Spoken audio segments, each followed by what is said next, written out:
All right. So, as Amma read, throughout the Middle Ages, all the rulers, all the people who were in power, they uh, were not as powerful as the the authorities are now.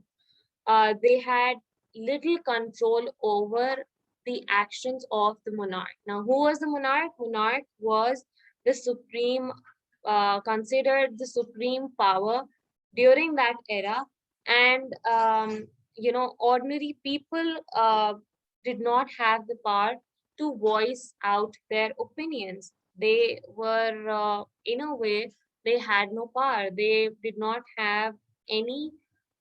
They did not they could not voice out their opinions. They had no say in anything, and there were occasional, or you can say rare instances where people would retaliate, people would rebel over certain things, but otherwise there wasn't really an uprising aside from those occasional riots. um, Now, you know, the king that was, because previously you used to have kings. The kings previously, they uh, they they could, they could call or dismiss the power of the assembly or the nobles whenever they wanted. Uh, they Their duty was just simply to agree to what was decided. The kings did not have this the higher authority was not in the hands of the kings. The higher authority was in hands of the monarch. Uh, they they the kings had power, but it was not their own power. They were doing whatever they were being asked to do, whatever they were being told to do. um, they were doing that. It was something they received instructions and they used to do that. So, as it says in the second paragraph, it says, as the members of the assembly were meant to represent the people who paid a large proportion of taxes, it was this control that they had over money that eventually broke the absolute authority of the monarch. Now, there came a point where people, when they started to gain sense, when they developed that sense that we are paying these authorities and there should be our say that is counted, and we should have a voice. When they started to have that, uh, you know, it eventually broke the authority of the monarch, because the people started to realize their power, and that is where uh, there came two ways. Now, the second paragraph says two roads for democracy. The second heading. Um, there were some countries. It says such as England, that the transfer of power. The transfer of power means that earlier the power that was in the hands of the monarchs, uh, that power transfer to from the monarchs to the people was peaceful. Like there wasn't much of an uproar. There wasn't much of like there wasn't much retaliation from the monarchs.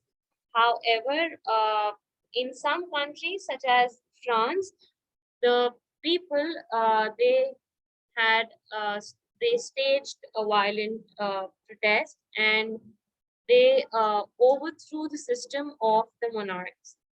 Uh, they overthrew the system means that because the monarchs were not ready to give up their position, they decided to retaliate, and while retaliating, they were rebels, and it wasn't as peaceful as England. Um, Queen Elizabeth the First, which was 1558 to 1603. This is a timeline that's given of her lifespan. Or the royal house of Tudor came to the throne after the upheavals of the Reformation.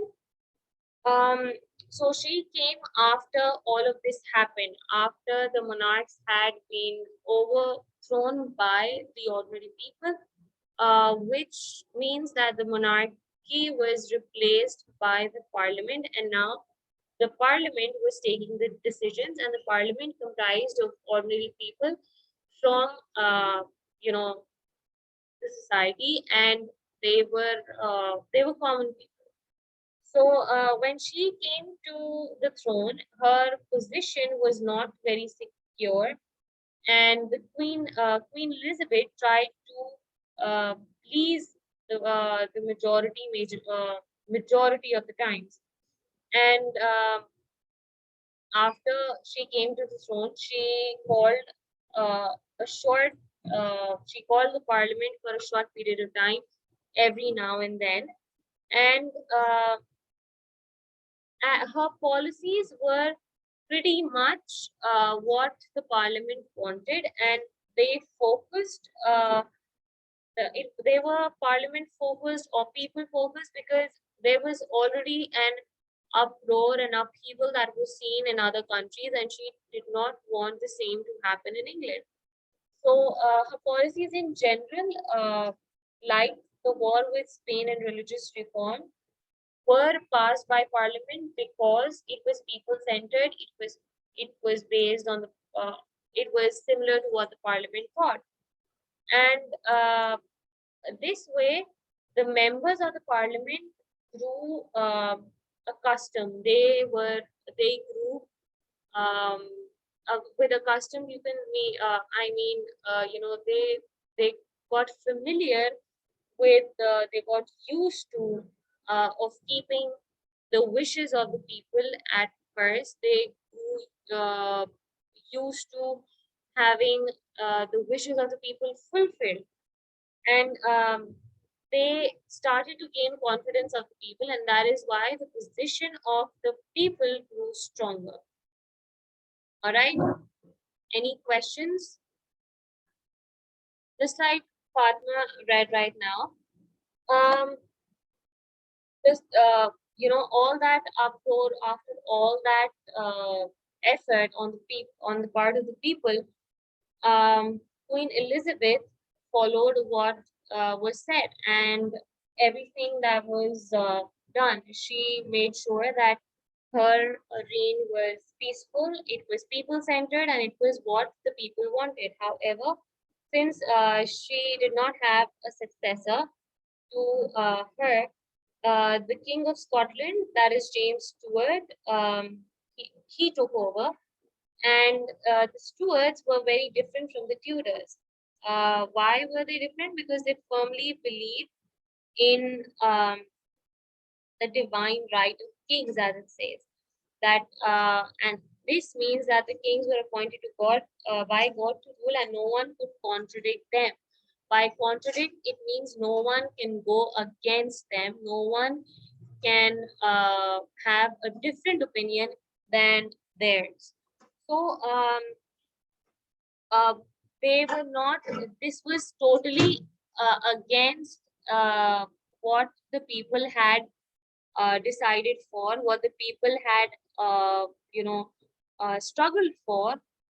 It was totally against it, because once again they were the kings who were in power, and the people had again no voice of their own, because the parliament was only called rarely for decisions. They were not uh, asked to help them out, or they were not asked for their opinion, and therefore uh, the people had once again no voice of their own. Now, the son of James Stuart, Charles I, is said to be worse, because when he declared the war in France, he desperately wanted money, and uh, for money, he was forced to call the parliament. And when the parliament refused to give him any money, uh, he dismissed the parliament, because obviously the parliament kept a condition. He said that not uh, put un you will not put taxes on the people until um, our permission. Until we do not allow you to levy taxes, you will not ask people for taxes. He did not agree to that condition, and therefore he dismissed the parliament, and he ruled without a parliament for 11 years.